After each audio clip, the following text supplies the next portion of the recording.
Hi everybody, Brian here from Attendance Bias. Welcome to today's episode.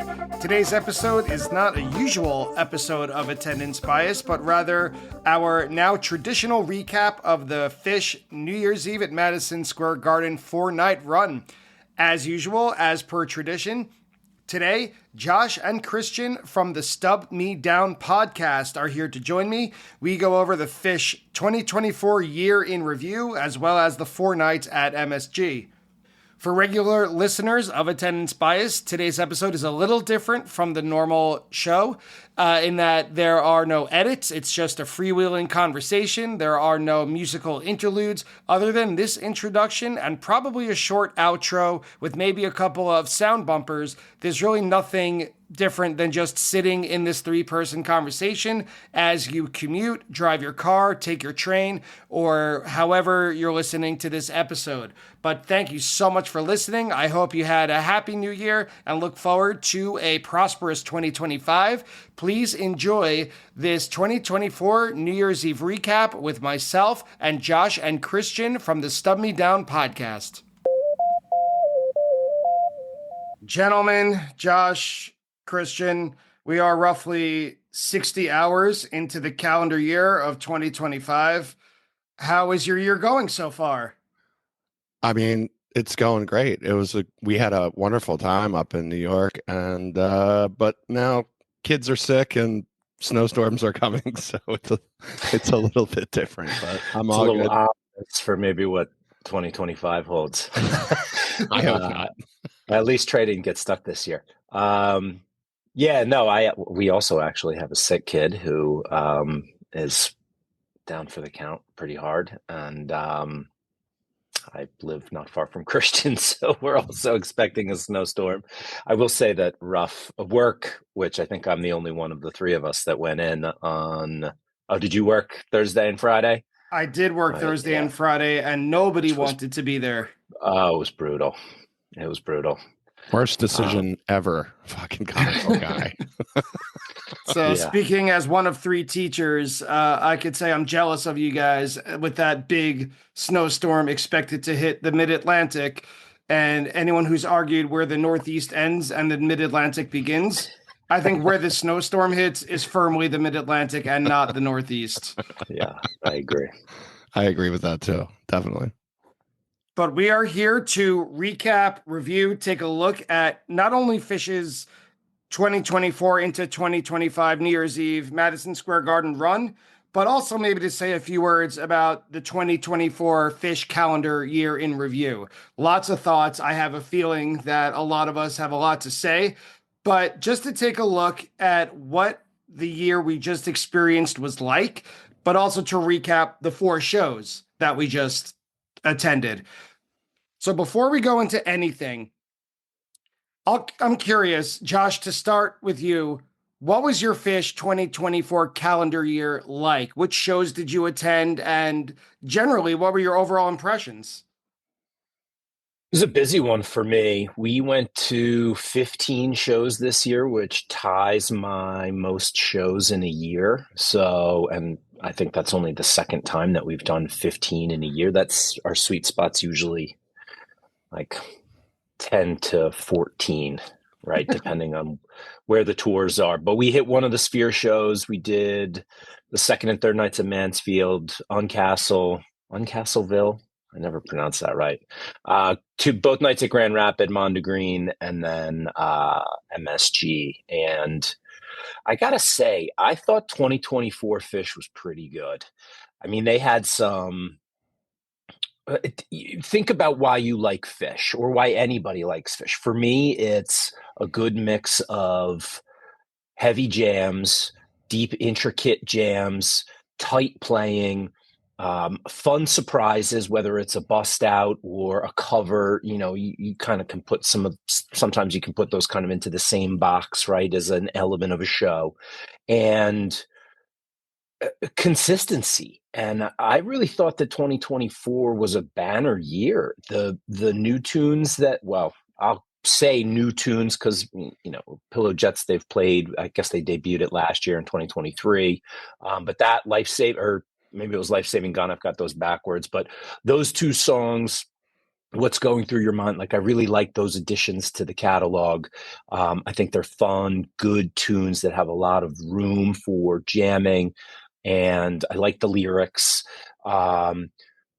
So I had a lot of fun. We caught a lot of set lists that kind of hit me where I like to jam. I really liked the Billy String sit in. I know that that was a kind of a mixed bag of reviews there because, people go to see Fish and just want to see Fish. It's not like they have a million sit-ins ever. I think, aside from maybe some festival sit-ins like Del McCurry or Del McCurry. It's always a tough one for me to say. Got I that? always said McCurry. And at Oswego and stuff like that. I've never really been at a show where another musician has come to play part of the set with Fish, and so that was a cool thing for me. And of course, the return of Festival Fish and having the opportunity to go to Mondegreen, which I thought was very well done, and a great time for 4 days with. Got to see you. I was there with Skinny. Like, that was like a homecoming almost. And so I thought 2024 was just really good Fish. And the last point I'll say is, like, the big thing for me is, are the guys on stage still loving every second of it? And to me, it looks like they are. It really And does, right? We saw a lot of close-ups of them this year. And that, I think, makes the music better. Obviously, if they're more into it, then it's going to make the music better, right? So I'm stoked for the shows that we got to see, and I feel very privileged. I feel very lucky that we got to see what we did. And and that's not even like the community aspect of 2024. That's just like the music and the shows themselves. If you had to pick one highlight, personal highlight of the year, what would it be? Whether it's a song, whether it's something that Don't happened. do that to me, man. Shit. One personal highlight. You have a time machine. In 10 years, you can go back to 2024 for one event. Where are you going? Man, I don't know. I know mine. I might have to go back to the Sphere, just because of the complete immersive experience that was, and the visuals, how dialed in the sound was. I've never been in such a technologically advanced concert venue, and it really brought all of the senses to bear in that room, in that space. I love the set list. I always have fun in Vegas with Megan, my wife, and so maybe I would go back to the Sphere, but you caught me a little bit off guard on that one, because there were, honestly, dude, there were a lot of moments where there was either something musical that was happening that was spectacular, or some part of the experience was just high vibes and a great experience. So I just feel, honestly, I just feel like very lucky that we had the opportunity to see what we did, and that it all went so smoothly, and a lot of re-listenability in what I saw this summer. Sure. This year. Christian, how about you? What was your 2024 like re-Fish? This was a little bit of a slower year for us because of that tour. We didn't do any of the summer tour with the exception of Mondegreen, and quite frankly, did not do the last day of Mondegreen. We made a technical decision based on comfort and weather that, I feel like I didn't miss anything from that last day, although I'm sure there's somebody out there that would disagree with me, but that's okay. So it was a little bit lighter, obviously. So that's just 7 shows counting. It would have been 8 if we would have went to that Sunday, but I like every bit of it. And I'll tell you this, the last 10 minutes of that tweezer from Mondegreen pretty much sums up my feeling about how they're playing. It's like a combination of aggressive, certain stylings that I haven't heard before, or many haven't heard before. Like Josh said, bust outs, extended jams. We just got off seeing a really great jam at the Garden. The Garden didn't disappoint. We had so much fun in New York City as usual. So scooting around there with my wife Amy is just so much fun, and we fill our days besides the show, and then the show is just kind of the cherry on top of the sundae. So, I mean, I don't get tired of seeing them. By this point, I hope not.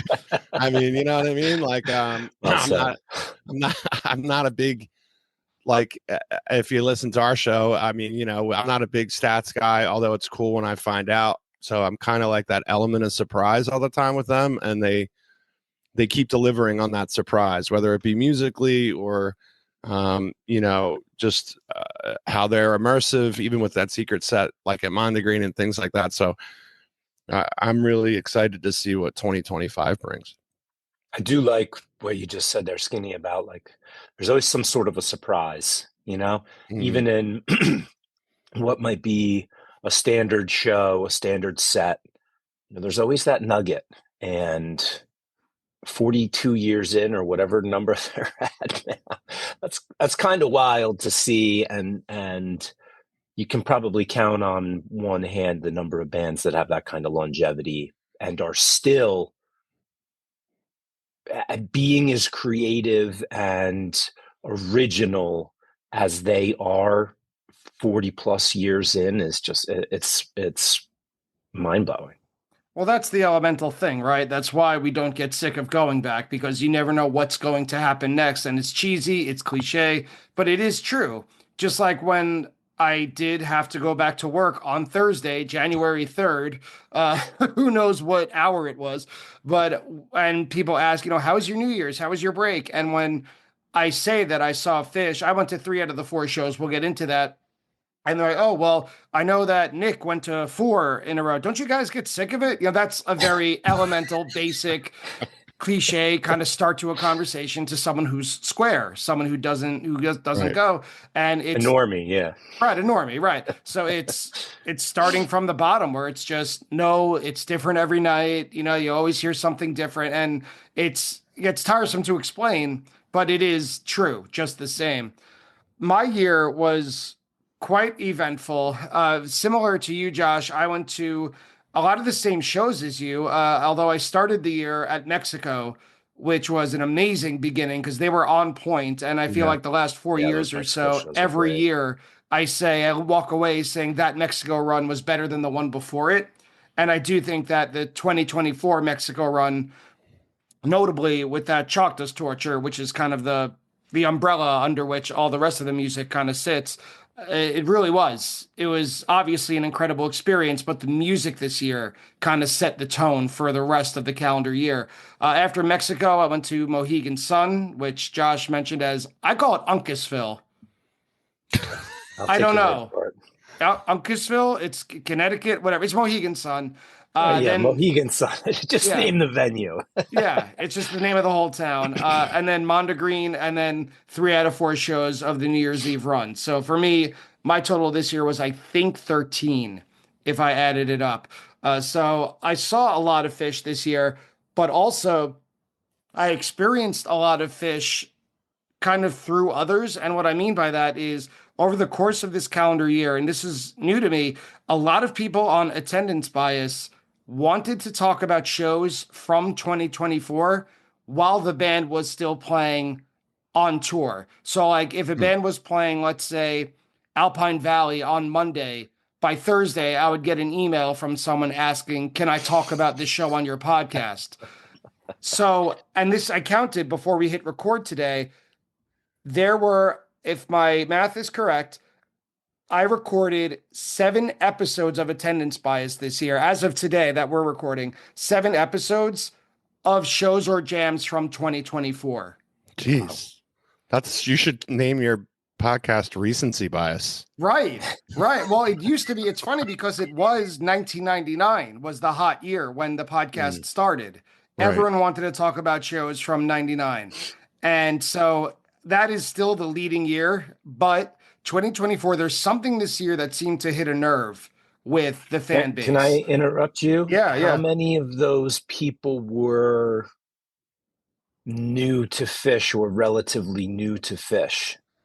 I didn't really like right now. I don't have access to that. Okay. I don't remember off the top of my head because a bunch Well, of I those didn't know if they were new episodes. fans.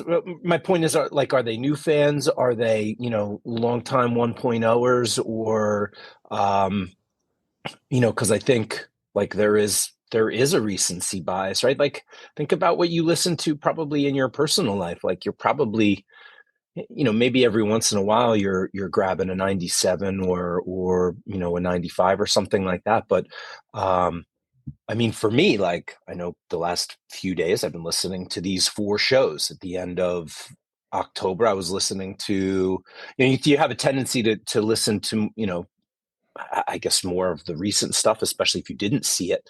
So I was just wondering if you had an idea of like were these newer fans or had only been to a couple of shows, exactly what. Not It, to take away from the quality of the 2024 shows. That's just an interesting yeah, thing no, to, because some people were saying how like an episode that's going to be airing soon was about this person is comparing two versions of the song Buried Alive and how it Mm, opened one show that he loved in 96 and how it opened another show in 2024. And so these are not I see. necessarily Okay. newer fans, Gotcha. but something about this year made an impression on people that they Sure. really wanted to talk about how meaningful it was. One person, her episode aired already, was about the sphere. And she mentioned a lot of things that you just talked about, Josh, with the technical proficiency and the sound made a big impression on pretty much anyone who went there. Yeah. Because Fish this year, this was, I used the same phrase in my notes. I wrote it was a banner year. Because when you look at it, when you take a step back, the summer tour was somewhat typical in terms of the venues played, but something like my personal highlight from the year, the question I asked you, Josh, was, if you could time travel back, like what was your personal highlight? To me, it was other than the musical highlights, I got to see so many friends who I don't always usually see over the course of a calendar year because the way I see it, Fish in 2024 was very much about destination events and multi-night meetups. So whether it's Mexico or the Sphere or Mondegreen or the New Year's Eve run, there was time for people to arrive from no matter where they live and settle in and see each other.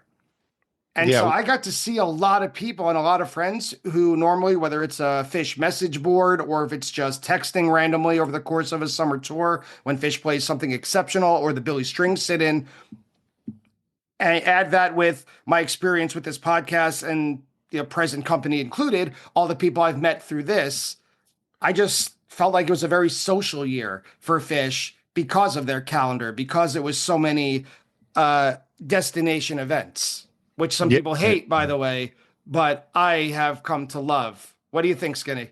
yeah. I'm sorry to. I was like trying to get it. Get a word in edgewise with me and Yeah, yeah, Josh. yeah. No, between you and Josh, I'm screwed. But I felt like that too.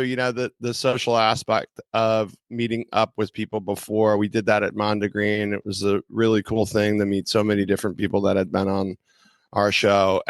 Obviously seeing you and then seeing you again at the, pre-garden. So yeah, I think it's very social. My thing has changed though. Once I get into the show, I'm very antisocial now. Which He is a doesn't little even come and meet me for a beer. It's no, separate. I don't even leave my seat. So yeah, I don't really roam the concourse. Maybe before the show I do, but yeah, I'm very locked into what they're doing. So, I mean, it's definitely I would say it is more social prior, but then once I'm in, it's definitely different. But I agree with you because we met a lot of people we hadn't met before. And Brian, to your point about the destination thing, I just quickly scrolled through all the shows this year.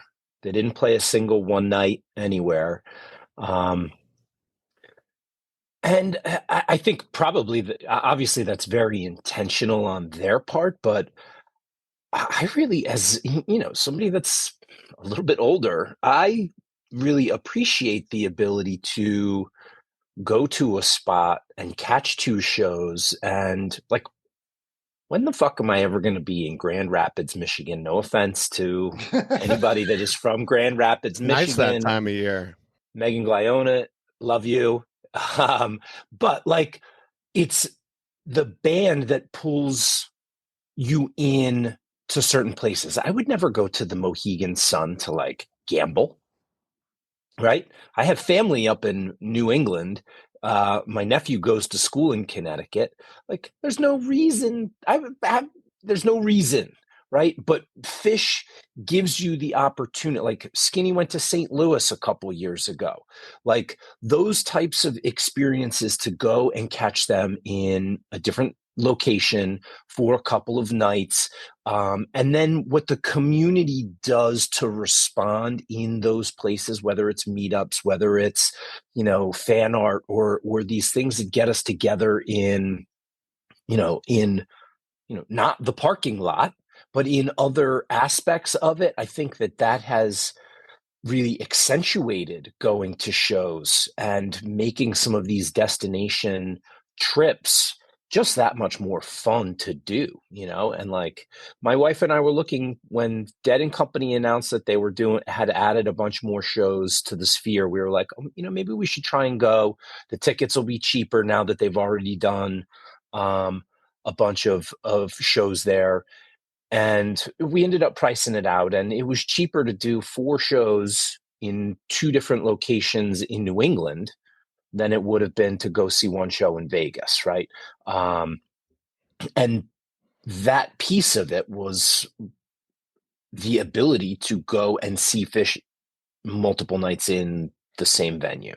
And so I really like that that's kind of become their model now, because, for the most part, you're going to get more than 1 show if you are going to travel to a destination, Although I do want to take a second and stick up for my friends who live west of Denver, because on the West Coast, it's usually not the case where they do destination events, the Sphere excluded. Sure. But, like 1 show in Portland or 1 show in Seattle, it's Right. not, or 1 show in Right. Los Angeles, it's Right. not always the same. But anyway, for us closer to the East Coast or on the East Coast, I also We're agree. fortunate. Yeah, we are fortunate. I would even use the word spoiled for those of us who live in New York or close to it. No doubt. Something else that I noticed in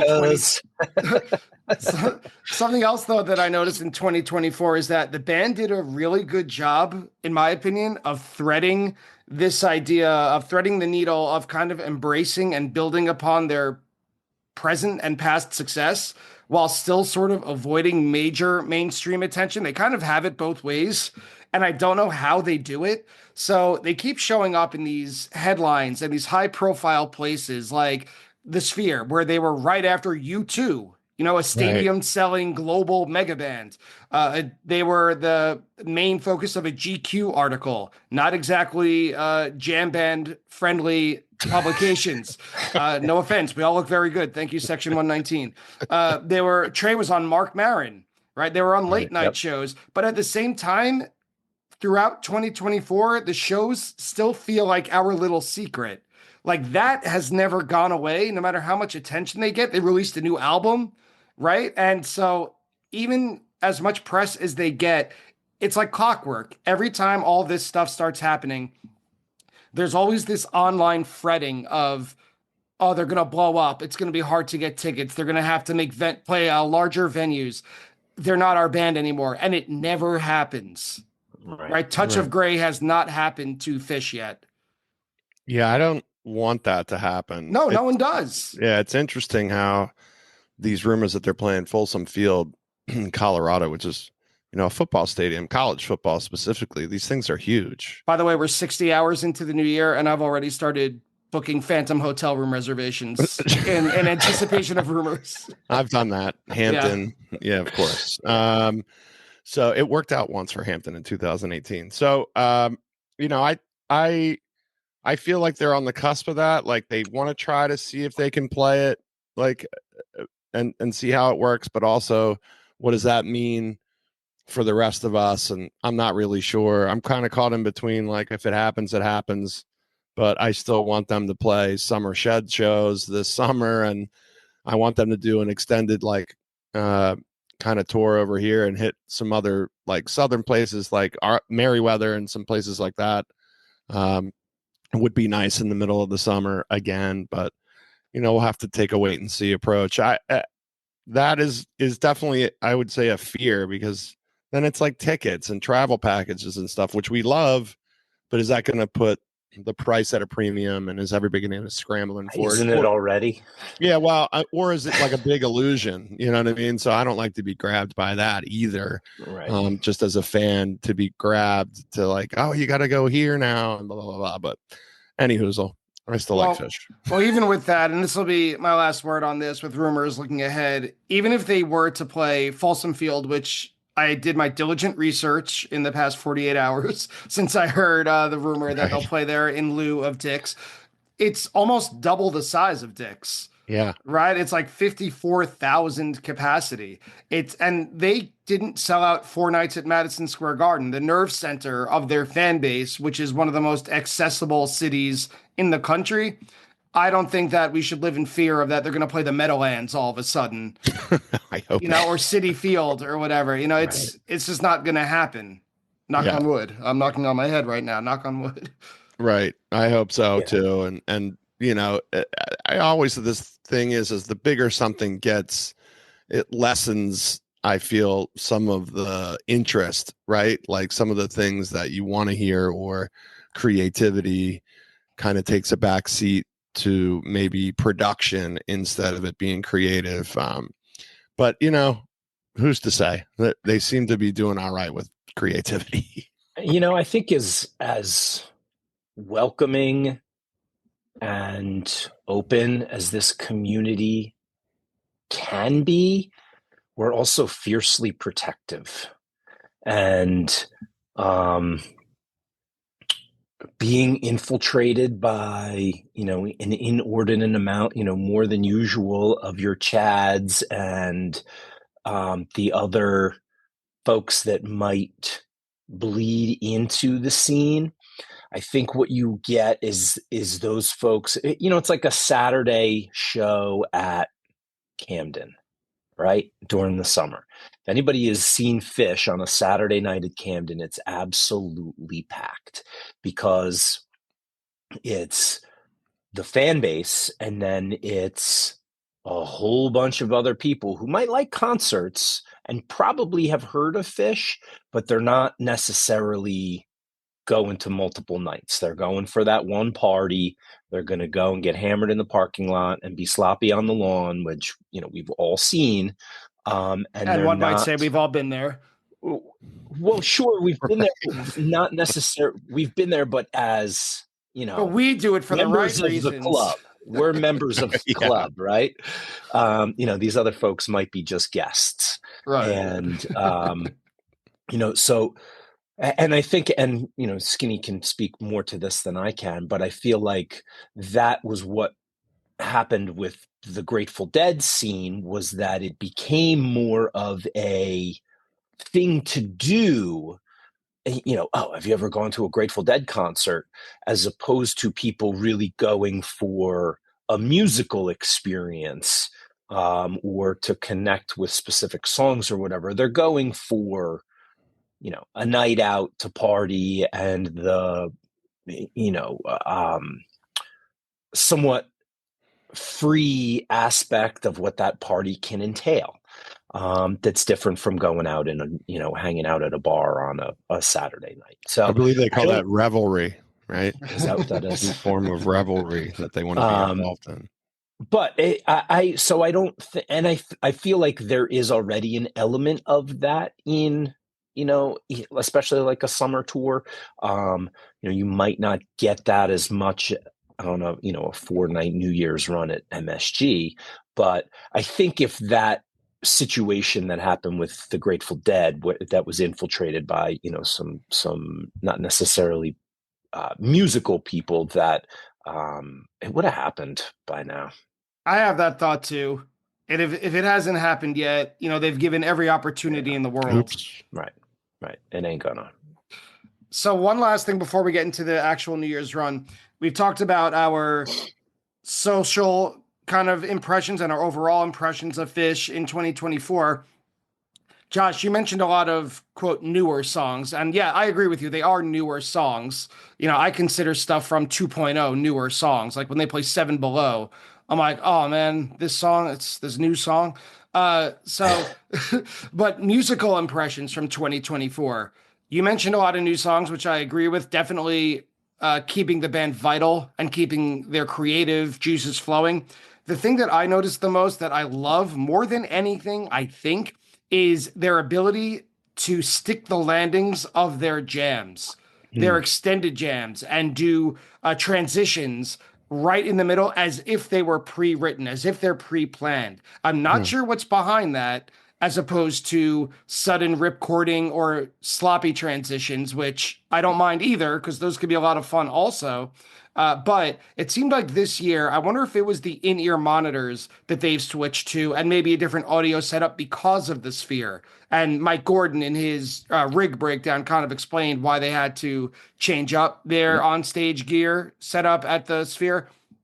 But somehow, and I noticed this at in Mexico, I noticed it at Mohegan Sun, and certainly at Mondegreen, that when they're in the middle of a 10 miles away Type 2 jam from where they started, they're just able, usually in Down with Disease, I think I've noticed it's most demonstrated, to just now we're back into the coda of whatever song we started with. And to me, it appeals to my sensibilities as a fan because when I was first getting into Fish, I loved 95, 97, the years you mentioned at the beginning of our conversation, and that was tight as hell. It Right. wasn't, they weren't always playing that tight this year, but they were playing very fluid, their jams Yeah. especially. So that was my favorite thing about their jamming this year was their ability to stick the landing. Yeah, I Well, and totally agree with that.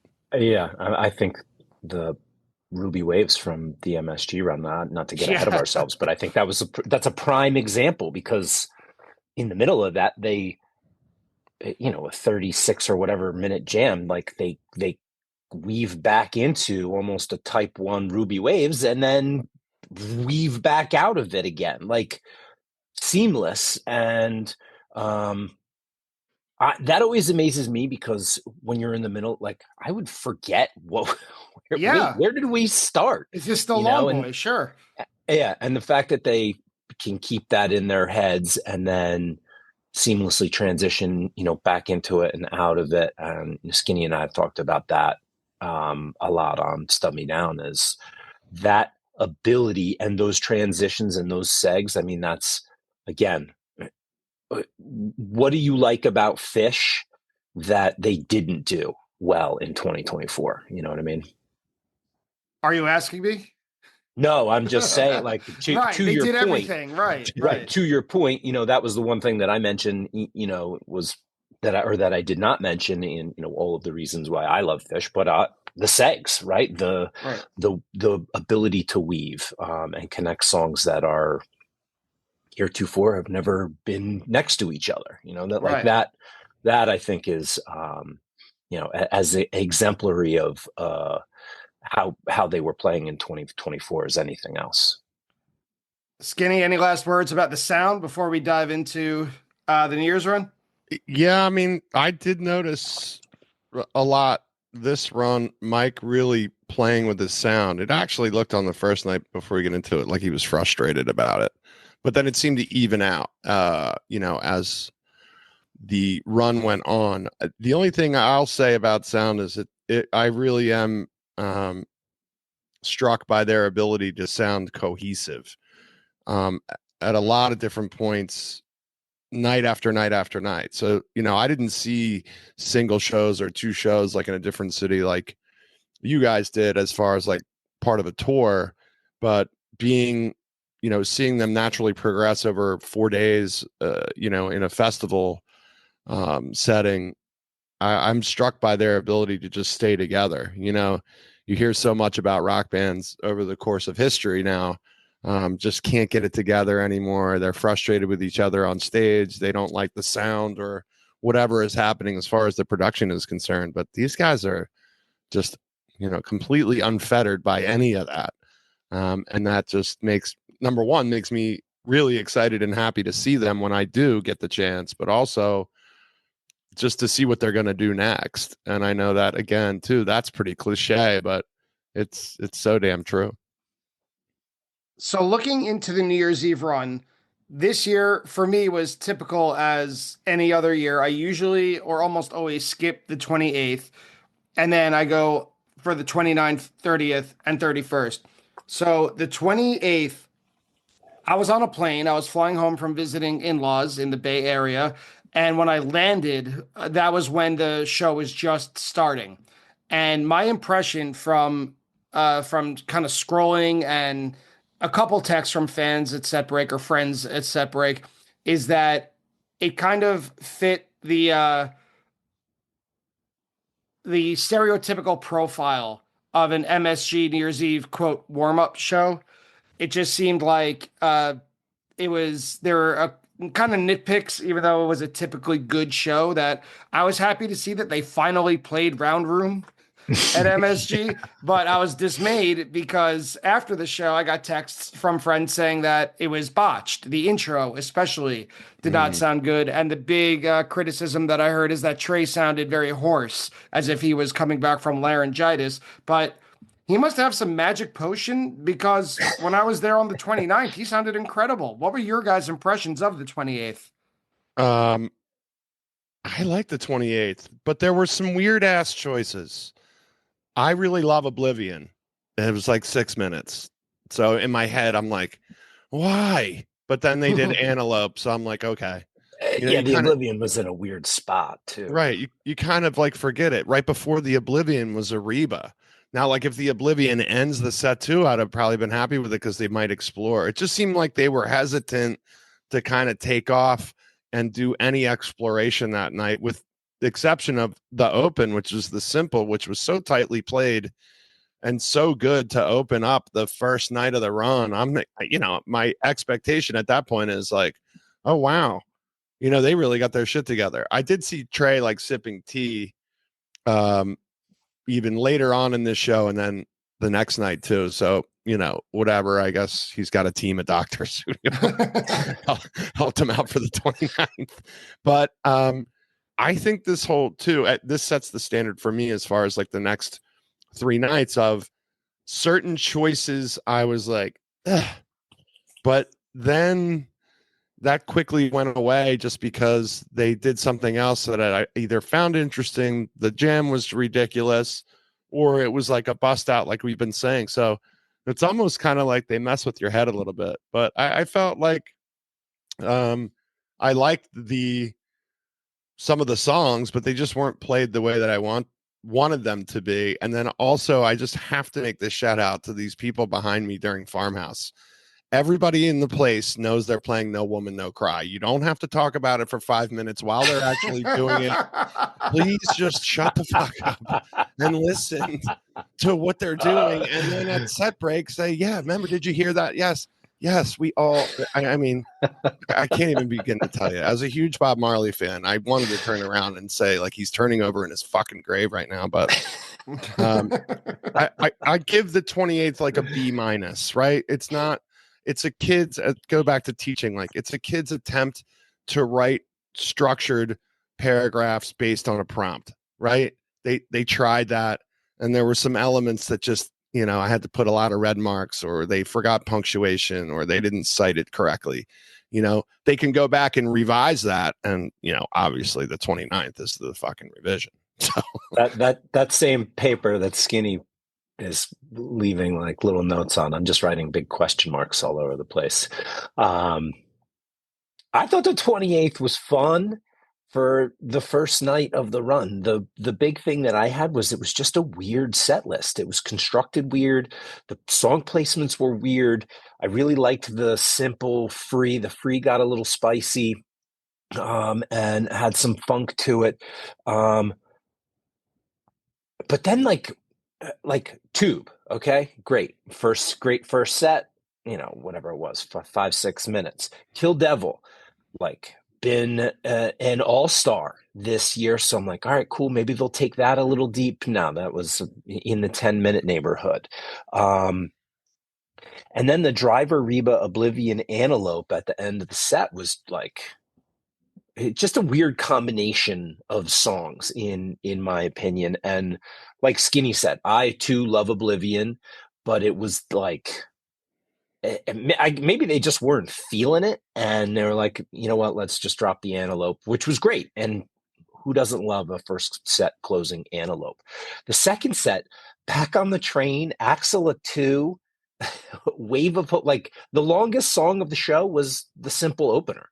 And so that I thought was a little bit weird, you know, and goes against the norm of a traditional Fish show. The Round Room, I can appreciate. The one thing that I thought was weird about the Round Room is that, and correct me if I'm wrong, but on the album version, Mike sings the whole thing and Trey doesn't come in at all. But I thought Trey really wanted to sing the line and wake up in a garden that's round. And so that's why he was, you know, kind of helping Mike out, but I felt like it threw Mike off a little bit as Mike was trying to sing it. So I would be interested in whatever the conversation was that led to them playing Round Room. And then I think the highlight for me was that I Always Wanted It This Way, which was really good and had a really nice, I wouldn't say quite type 2, but it did have a fun jam, a little bit more extended than versions I've seen of this. And then I really like the encore. So, and the Mangoes was good too. So, you know, night So one, you like the show? Yeah, I like the was gonna show. say. But I'm just saying, like everything was weird. Like the Back on the Train, Axel, A Wave of Hope at the beginning of the second set was weird. Like that is not a beginning of a second set Fish show, right? Like, I didn't do any stats for this, but how many times has Back on the Train even been in a second set?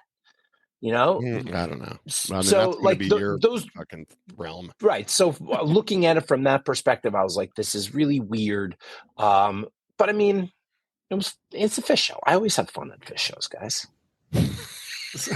So the next night, the 29th, which is always my sentimental favorite, it's the same calendar date as my first show ever. And so I'm almost never, unless some wild circumstance occurs, I'm never going to miss a 12/29 show. We got to hang out beforehand. We went to the Moynihan Train Hall, which for someone who grew up in New York City, I don't know if I'll ever get over how great that area is. It's like they tried it out. When I say they, I just mean Madison Square Garden and New York City Inc. Tried out the Penzi, and for some reason it didn't stick around. And they figured, wait, we should have something for people to gather and wait for their trains.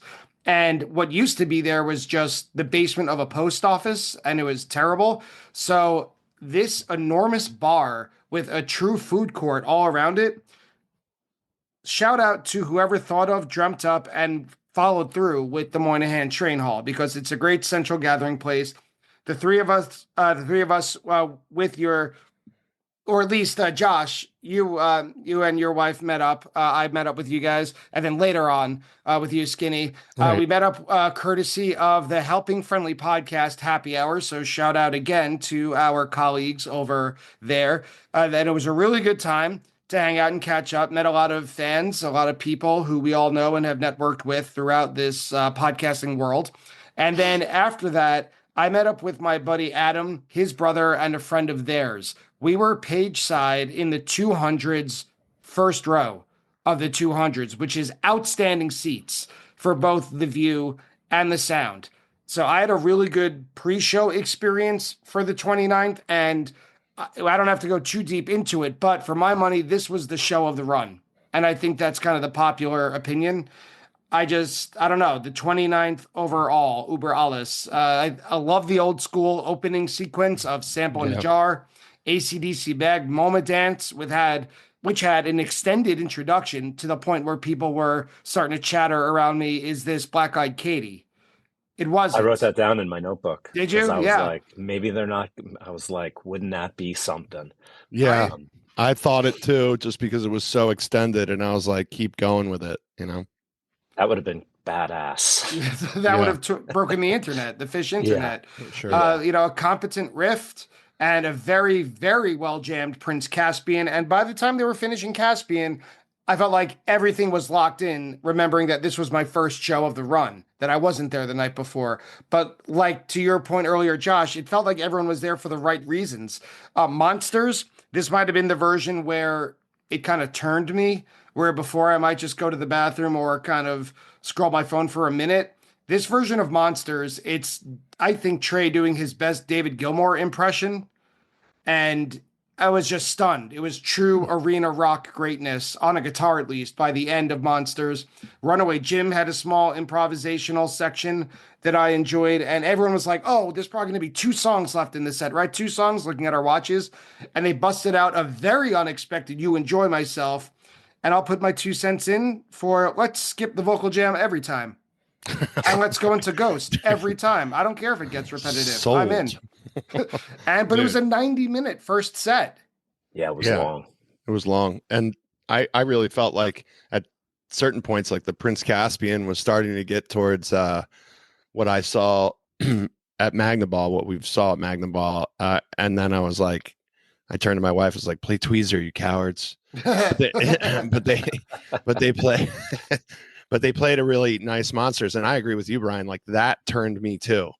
Because I was like, oh my God, the crescendo to this is so damn good. I listened to it yesterday and was like, I really like it. And the Jim was sneaky. And then of course a Yam and a Ghost. Like all right, I'm good. Like I had no idea what they're going to do the next set. And I really didn't care. I was like, man, that was just absolute fire. It was really, really good. Right. You get your money's worth after set 1. You're already at a good show. Yeah. Right. The You Enjoy Myself for me was like,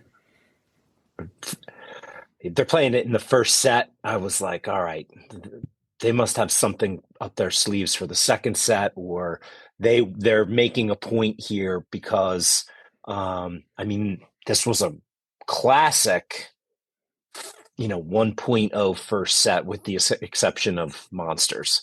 And, I mean, you guys pretty much said it all, but that You Enjoy Myself was just felt so good. Like they were tight. The drop in was good. The build to, Boy Man God Shit was good.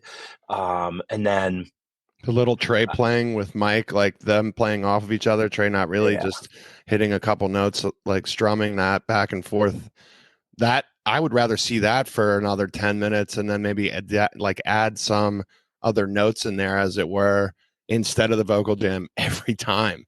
They could like, I don't know, tease some James Brown for 5 minutes, whatever, Yeah, I'm maybe they've heard us and said like, yeah, no more vocal jams. Well, it was during one other thing. Sorry, Brian. One other thing I'll mention, just real quick about the You Enjoy Myself was the crowd reaction. Mm-hmm. Yeah. When they dropped into that, I felt like people like coming out of the Runaway Jim. I don't think anybody was expecting, one of the biggest heavy hitters to land there. And the crowd reaction when they started playing it was off the charts. But the crowd, I feel like, maintained that level of excitement throughout the whole, like you could almost like reach into the air and like grab a handful of the energy. Like it was crazy in there. And I felt like that was the case for all 4 nights. Yeah, but that it really stood out. Yeah, and I would add on that it maintained to the point where once they started Ghost, because they started You Enjoy Myself probably an hour and 10 minutes into the set already.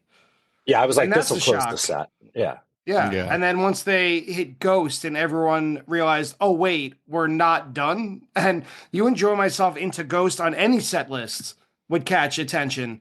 But to just close it on what had already been a really excellent show, I don't know if it's the highlight of the run for me, but it was certainly a memorable moment to me. Like that shock twice of starting You Enjoy Myself and then starting Ghost at the end. Yeah. I was a little blown when they started the Ghost. And then at that point, like I looked at my watch and I was like, this is going to be short. Just because they were going to be up against, the realities of the clock. Right. But it was still very tight, well played, whatever it was, 9 minutes, 10 minutes or something like that.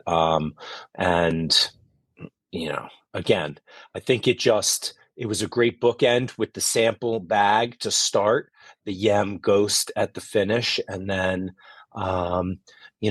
they stuck that Monsters in the middle there, and it was seamless. There was no drop off because it was a new tune or anything like that. And the second set, I mean, Bathtub Gin was average to An average abortion. great. It was an abortion. What do you mean? I was saying average great. Average great? Average to average great is what I wrote in my notes.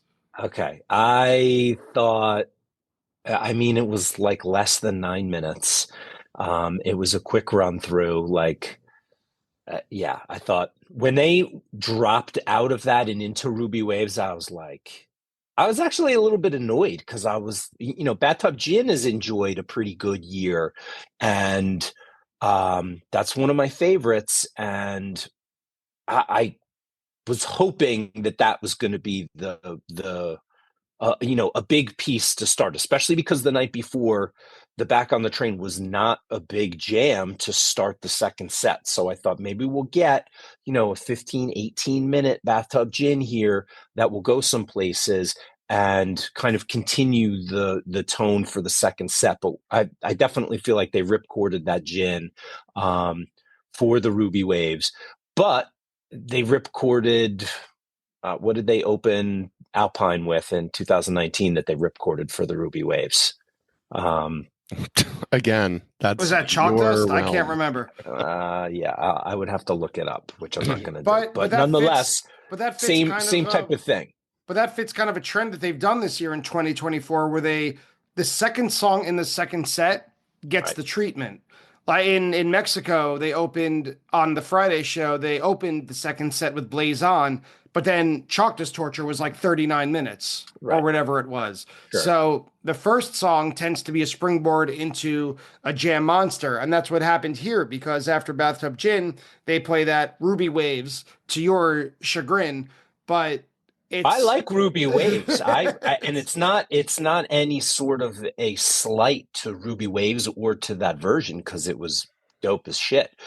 I'm just saying I felt Bathtub Gin as a song in the Fish repertoire deserves more than 8 minutes. Get with the times, man. Get with the times. It's the new ones that get the love. I guess I'm a jaded vet. I mean, it was weird for me to see that, because where I am, and we were in section 119, and we could see Trey turn to Page, and the next thing you know, he starts strumming Ruby Waves, and I was like, oh, all right, I guess that's it. And but after that, I'm about to get like, I don't know, 5 or 6 peaks, 3 different types of layers at the end, within the last 7 to 8 minutes of that Ruby Waves. I mean, at one point I had to go to the bathroom, so I went, and it was more during like this bliss part of it.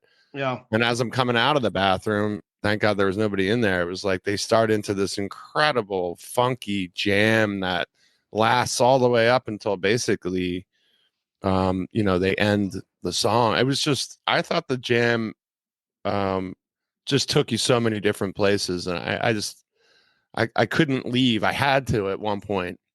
It wasn't for long, thank God, but it was really hard to like leave that. And like you said, Brian, earlier, they stuck the landing. I mean, that was like Simone Biles and shit. I mean, it was really good, because coming out of that, the waste, it seemed like people were really happy, almost like, not that the jam is ending, but like, whew, like, God, give us a break, and then everybody in my section was singing along with Waste, just because it seemed like they got that break and they were able to kind of recenter themselves. Yeah, we needed it. Yeah. We needed it. That Ruby Waves jam, every section like organically rose from the previous section. Right. We've all been there where they would ripcord something that we're loving, and it just didn't happen. It just kept finding new places to go. This was a jam, and we talked about this off mic before we started this show. This was a jam where I forgot what song started it. Yeah. And rightfully so. I mean, it sounds nothing like what happened before, however many minutes into it you are. And it was, I don't know if it was a statement. I get very full of myself to say that, whether it's to people who didn't like the night before, or just to say maybe 2024 isn't over yet. Yeah. We are just Yeah. as vital 12 months later as we were at the very beginning of the year. I mean, this might have been my favorite set of the run, and I'm sure I'm not alone in that opinion. No. And then after that, they just kill it. I mean, Yeah. the Mike really got his sound together during that Fuego. There's moments in that Fuego that are just outstanding. Can I And talk about the Ruby Waves? oh, I'm sorry. Go ahead. You're like already at the I mean, encore. yeah, I mean, I can't sit here all day. Bald as Love was so great. No, I'll just say this real quick. First of all, I 100% thought they were going to play Frankie Says. I even Yeah, it was wrote right there. Frankie Says down in my notebook. I was like, they're playing it. And then Trey pulled out of it. Um, and then I just, wrote it as a tease. They go back into Type 1 Ruby Waves after that for just a minute or two before they venture back out into the space territory. But my favorite part of this version, I think, was Gordon, because he was just doing some unique stuff. He was using that almost like tube-ish bass sound. And like he gets a little bit funky. You've got Paige doing some clav work with him, like him and Paige going back and forth, which I thought was it just sounded so cool. And to Christian's point, like I do feel like Mike was really dialed in. By that time point, his sound was where he wanted it to be. The last thing I'll say about the Ruby is just in general about seeing monster jams, these lengthy jams at MSG. I think that is an experience in and of itself, right? The Tweezer from 2019, the Yeah, Lawn Boy 12:30. from Yeah. Baker's. And when the band goes on for so long like that in the garden, you can really like lose yourself, whether it's losing what song they're playing or where they started. But I feel like MSG in ways that are different and unique from other venues really has a certain feel when the band is locked in, whether it's the movement of the room and you can feel the floor moving, the way the lights highlight different sections of the crowd. We're like looking up and catching the ceiling and the scoreboard, and it's just, I think, one of the safest fish spaces for both the band and the crowd, and that it really kind of becomes that ultimate is the music playing the band type of moment. And the garden, I think, holds that better than any venue I've seen Fish play. By the way, it's a lot of fun to go to the bathroom during a point or a song when the garden is bouncing. Like I went to take a piss during not Bold as Love, during the Moment Dance, and there was a stall open and the toilet was bouncing up and down. So it's like you have an enormous urinal cake, but it's just the entire toilet to aim for. So anyone listening, if you haven't done that yet, next time they play MSG, when they play Blaze On, just for the first 5 minutes, run to the bathroom. It's a lot of fun. That's really funny.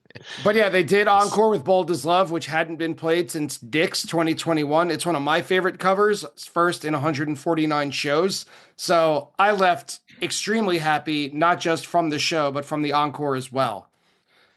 Yeah, great And show all around. yeah. And the 30th. So I had a great time with this show. My experience was almost better than the objective show itself, even though it was an absolute banger of a show. I was with, and this is a little bit of a mouthful, but at Thanksgiving this year, my cousin's girlfriend, right there. So she's older than me and he's older than me, but she's very worldly. She's traveled all over the place. In her words, she likes to say yes to new adventures. So at Thanksgiving, I said, "Oh, well, you got to come to a fish show. You haven't been everywhere." Right. And she came through. She showed up. She said, "All right, let's go." So she came on the 30th. I took her. She was like my show buddy.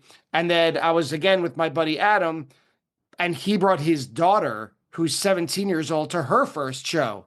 So Nice. it was like the most wholesome family show. It was very That's fun. awesome. Yeah. And the first set was again 90 minutes. It was a huge like smorgasbord of what Fish is like for first timers. I was trying to see it and hear it through her eyes and ears because like Lengthwise and Maze is a classic, obviously, plus More and No Men and No Man's Land. Most events aren't planned, which are I still consider newer songs. Mhm. And by the way, that most events aren't planned blew the roof off. And then Literally a did. surprise Fluffhead. Yeah. Hearing Madison Square Garden go nuts during the opening lick of Fluffhead, like she was looking around as if she was missing something. Mm, that's And funny. it was really fun. It was really fun. And the second set was, in my opinion, more of like a paced marathon compared to the first set, which was more just straight up Schwartz energy fuel from Spaceballs. Like it was I like the newish kind of drum beat under Winter Queen that came in from Down with Disease. Tweezer was its usual standout, and 2001 always seems like it's in the right place at the right time. Yeah, that ripped. So the way I came out of 12:30 was I think the 29th was the big time highlight of and the best of the run, but in a world where I could only fly into New York City for 1 out of 4 shows, if I ended up seeing the 30th, I would be happy still. Yeah, Yeah, I mean, that hood would make you happy too at Yeah, the yeah. very end there. That hood was just unbelievable. Um, Go ahead, Josh. yeah, I was just yeah, going to talk about the light rig.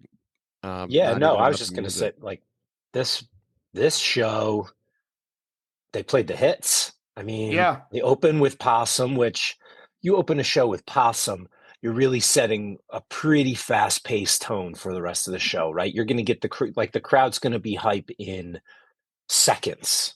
And Wolfman's look, there's not enough good things I can say about Wolfman's. It has probably been one of the most consistent first set staples as far as quality. I mean, when was the last time you heard even an average Wolfman's? Like, it's just kind of an expectation now. You mentioned the bust out with lengthwise. Most events aren't planned, but then like listen to the hits. Possum, Wolfman's, Maze, Divided Sky, Fluffhead, Down with Disease, Tweezer 2001, and just Tweezer 2001 and Hood in the same show Yeah. is something to make note of. And everything was very, very well played, very tight, but it was one after, you don't expect to get a 2001 after a tweezer, right? But you did here. You didn't expect to, they said, we'll see you in a few minutes, and then played Fluffhead. Yeah, I mean, that was a real turnaround. there were just these moments where just when you thought, wow, that's the big hit that they're going to play of the show, they play another one. And that's kind of the reaction that I had from 12:30, and everything, like you said, was very tight, and it was a fluid set. They really flowed these songs together well, which I think, especially when you're playing a number of these bigger, you know, staple tunes, like Fluffhead and Tweezer and stuff like that, like it can be a little bit clunky, because usually they are the centerpiece of a set themselves. But when they're all in the same set, like that's something unique a little bit that they have to stitch together. And I thought that they did a very good job. And to Christian's point about the hood, I mean, god damn, what a way to send us out. Yeah. Christian, what about the lights? So, I mean, they got real low. The rig started really creeping down this night in particular. So, they can close that rig right around the band. But then they were making It's crazy how low that thing gets. Yeah, they were making these shapes from the lights, and I swear to God, like at one point, it looked like a tarantula and then a scorpion with its tail coming up the back, floating over top. I'm like, is anybody seeing this? The guys behind me that crab. There was like a crab in the lights. Yeah, dude. So I'm always astounded by what Kuroda can pull off, and again, he didn't disappoint in there. I haven't seen anything like that. And it was like floating and kind of rotating and changing shape. And the fact that it was so low above them, even a picture from low on the floor, like my section, like I looked through my pictures because I try not to take too many. But I couldn't really find it. You know what I mean? It's just something that's in your mind, mind when you're at the show. And I hope everybody else saw that kind of stuff because it was super, super cool, man. When I was seeing them in 98 and 99, I thought that the lights looked like Darth Vader's face. So we've come a long way. Super Bowl, I thought they had a Death Star up there too, by the way. I don't know if you remember that. So big Star Wars fan. Yeah. And then New Year's Eve. We don't have enough time in the day to talk about all the cool things that Kuroda does. Right. It really is such a important piece of a Phish show, you know? Yeah. And so for New Year's Eve, obviously there was big anticipation, as there always is every single year. But for this year, I thought it was maybe for obvious reasons plus more. You know, the question that I heard around pre-gaming and stuff is how can they top last year? And the answer is they obviously can't. So the question really should have been, how can they do something completely different than last year, which they totally did. Yeah. A pagan ritual that occurred, but apparently they're Martians here to save us, whatever. Cool. The visuals are just absolutely, again, they were stunning, putting in some of that flower type stuff from the secret set, it looked like, and then the face, just how they played off the lights of that. It's kind of, when you're in there, pretty magnificent what they can put together. I don't really know of anybody else that's done anything like that on a consistent basis year after year after year. Now, some are obviously better than others, if you want to call it a gag. I felt like it was almost two gags because you had the pillow jets and then the what's going through your mind. And not to focus kind of on any one song. If I had to pick one song for my favorite for the three sets, it was definitely The Stash. But I liked how they had in the first two sets, like, again, that cohesiveness. I felt like New Year's Eve sets aren't that great, and when I say aren't that great, it's not anything that's really above standard, right? But I felt like these first two sets were definitely way above standard, and I loved what they did in set three and EDM and all that stuff. It was really just a fun night. And then, to bring it down with like a slave, I thought like, oh, they're probably winding down now. And then they life-saving gun and then say what you want about Santos. Yeah. But I mean, still, it's just like, they're bordering on 4 sets of music. You know what I mean? It's only because probably they're older and tired and they've been doing it, so long in the first 3 nights. Like, it's just crazy what they can pack into that night. It's the best party on earth. There's no doubt in my mind it is. Yeah, there's nowhere else to be on a New Year's Eve. Yeah. And I think that that's an important point here when we're evaluating the quality or the reception of whatever the gag is, right? And this was never going to be better than last year or the greatest or whatever qualifier folks want to attach to the New Year's gag, especially one that follows Gamehenge, right? None of these other gags have really meant anything except for Gamehenge, right? They're just fun visual spectacles, a great party to end the year. And it's, I don't care about like, New Year's Eve as a thing, right? Like the new year and it's this big thing that everybody has to celebrate and all, like, it's just another day, in my opinion. The way Phish does it makes it special, but the whole trip for me and my wife is it's a special time for, because it's like, the madness of the holidays and the craziness of all of that stuff, and then it's this 4-day time period where she and I kind of just get to celebrate each other and do the city and see our friends. And so we went into the New Year's run with that in mind. Like, it's a great party, and I never have an expectation, and I don't care what they do. It's going to be fun because it's a party that they're making a visual spectacle of. And whether you like the EDM stuff, I knew there was going to be some incorporation of either pillow jets or what's going through your mind, just because usually the New Year's gag involves some sort of newish song. Right. And, I like what Skinny said, that it was actually almost like two gags in one, because they had the Pillow Jets thing and then they had the rave thing. And,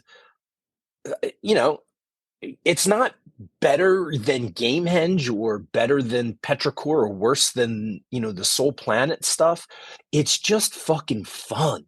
And, people get so caught up in, it's not as good as this year, or I didn't like this visual, or it was lazy. Like, give me a fucking break. Like, it's fun. And this was exactly what Fish on New Year's is. And I would Yeah. add the word disorienting to that, because it was a lot to take in one shot. It really was. I didn't know what was going on with Right. the Eyes Wide Shut mask and the weirdos, which we later learned to be called the Conjurers of Thunder, coming in. And I also understood that it was going to be Pillow Jets of Sound. Just when, in addition to what you said, Josh, that the newer songs usually get the New Year's Eve love, but also when you walked in and you saw those big, kind of looked like a bra to me, but that's maybe says more about me than the setup. But those two big sheets that were hanging from the ceiling, and the little On either side of the spirals, scoreboard. those looked like pillow jets. Right. If you had to take that phrase and put it into an AI generator, that's kind of the image that I think would come out. So I didn't know the lyrics of Pillow Jets of Sound very well. So in real time, I didn't really know what was going on during that segment of it. I was just trying to remember what I was seeing. And without a doubt, the next day, I saw this floating around. I'm going to quote a little bit from an interview with Trey from Relics magazine. I think this is from an interview with Ari Fink on Sirius XM. And Trey says, Pillow Jets has a backstory. When COVID happened, these sculptures went up in front of the Met, meaning the Metropolitan Museum of Art, by this Kenyan artist, apologies for mispronunciations, Wangechi Mutu. It was called The New Ones Will Free Us. They were there the whole pandemic while the city was shut down. These really cool, otherworldly women sitting there very powerfully. I would walk by with Sue, my wife, and she would say, I wish they would come down and lead us. And that's what started the song Pillow Jets of Sound. The lyrics, they will come on pillow jets of sound, the proof of wonder, celestial starlight gowned, the ghost enchanter, the eagle guide, beautiful and brown. They're coming down on clouds to save us from ourselves. And the conjurers of thunder are not so psyched about it. They're kind of mad. Then the jam to me is like they're conjuring thunder. So when I showed that to my wife, Michaela, who was not at the show, her first reaction, she said, oh, so they did the whole thing for Sue. That's like they interesting. did come down and save us. Right. That's pretty cool. Right? Yeah, I didn't think about it that way. Neither did cool. I. Yeah, I'm familiar with the story only in the past week or whatever. I guess a couple days almost. Right, when this started making the rounds. Sure, and because I'm not so hype on like trying to figure out everything that happens and why it happens. So right, the story in and of itself is just the lyrics and just the perspective of that. Like when you're going through something like that, to wish something would happen. Like that. But yeah, that's with that context, like the visuals, the dancers, the big face mask, like that's pretty cool.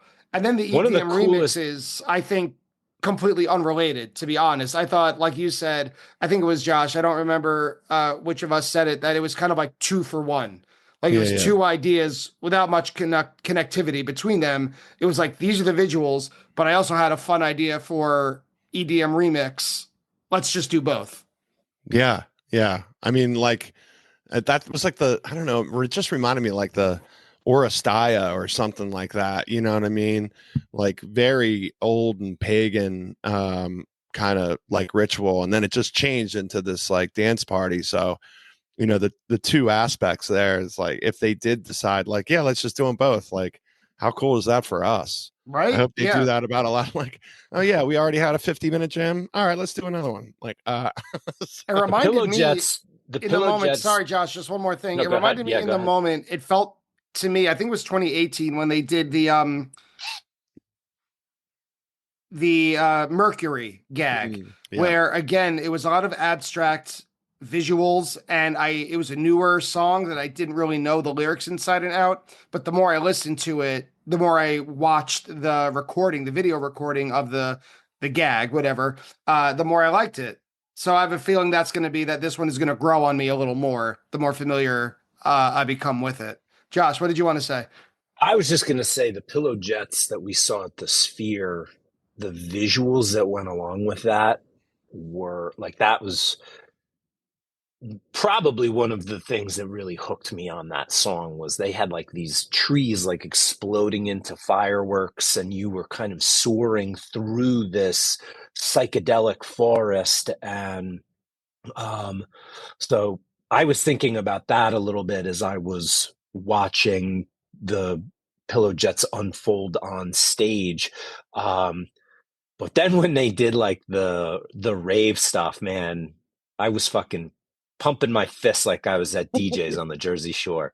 It was just so much fun, and my wife was a raver back in the day, so she was digging it. But the funny thing, we were listening back to it the other day, and I was laughing, and it was still fun and groovy, and she was like, "Oh, you listening to the rave thing?"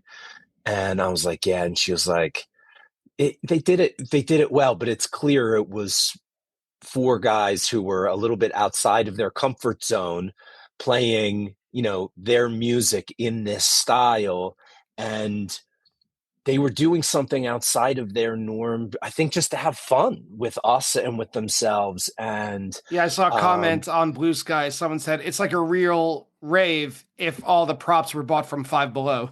right. And That's it's awesome. like I still have like the bouncing around the room, Yeah, bouncing yeah. around the room, like that's That's like right. stuck in my head. And I thought the rest of the show was really good too. Like there were definitely some moments that my friend, um an absolute banger all 2024. And correct me if this is, I think, the longest version they've ever played. Did I see that somewhere? This, my friend? Yes, it is. And it's listed officially, which by the way, Song of the Year, my Yeah, friend. a But I hundred. think it's listed on Live Fish at 19 minutes and 59 seconds Aha. Short specifically. of the elusive Yeah, it 20. doesn't make the 20-minute jam.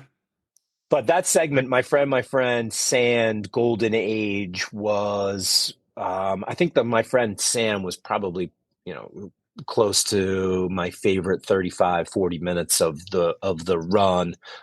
Sand is my favorite tune. This was a special night for me overall, just in, statistical numbers and stuff like that. I won't get into that, but it was just a special thing to be a part of. And then, of course, them playing Sand. It just, Good sand too. yeah, it was Yeah. it was very good. It was very good. My last take on the New Year's show, the non gag part of it, is to close the first set, they played the Squirming Coil, which I'm pretty sure was in reference to the coils of the Mm. pillow jets above them. And they also did the old school where Page is playing his piano solo and the other three band members walk off. And it was so beautiful. It's been so long since I've seen that the old school kind of ending, and also heard what I considered, a very dignified version of that piano solo where the other three band members don't seem like they're waiting to play the next song. I've been doing a lot of planning for my retirement lately, and I'm not like retiring tomorrow, but you guys know when you're working with a pension, a state pension, you got to get your ducks in a row better Sure. sooner than later. And so I've always, whenever I talk to either my planner who I'm working with or my therapist, they always ask, and my mother-in-law recently asked, well, what do you want to retire to? And I don't have an answer yet, but when Paige was done with that piano solo, I thought, I don't know what I want to retire to, but now I know how I want to feel when I'm retired. The way I Pretty felt good, during that man. piano solo, it was so beautiful that Yeah. it's probably easily overlooked when you look at 3 sets of music and what you want to skip to. Don't skip over that Scrumming Coil. Thank God they didn't play a pigtail. What those things look like pigtails too. True. True. Mm. Mm. Yeah, I mean, I think you're spot on there, and that's always just a cool moment to have Paige up there just by himself, playing this beautiful piano solo. And you do. I think that's one of the things about Fish is that it makes you feel emotion. It makes you like there's some sort of power, and I know that a lot of people find power in music, but I feel like there's something magical. I don't want to say magical, but like something special and unique that they have the ability to generate and pull out, and get from everybody in the room.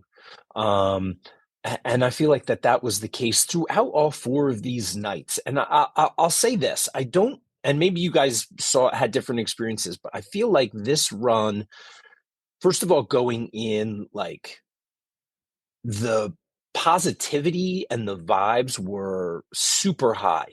And I feel like that was maintained throughout the run. I never once saw anybody that was poo-pooing a set list or they shouldn't have done this or that wasn't good. Even like inside the venue, I didn't see anybody that was like super fucked up or falling down, and I didn't really hear those, inevitable stories about how, ridiculously wasted people got. There was just I felt like maybe a little bit of a maturity to this run, that felt reflected in the music and in my experience from each of the nights, and our pre-show events, our post-show events. Like, it just felt like everything was right and in its right place for the duration of the run, and I felt like the band felt that too. I mean, like Skinny, I'm kind of antisocial during a show. So in my very small closed world, I agree. I didn't see a lot, but I'm sure everyone has a story of seeing something. But we're getting older, we're maturing, we're getting too old for that shit. Right. And Yeah. I wouldn't be surprised if that description, Josh, becomes more and more common. Also, I might actually have to skeet about that, and like, because I didn't even see like anything on social media about like, oh, this one dude got so fucked up and was puking in the bathroom at set break. Like, I didn't even hear any of those stories.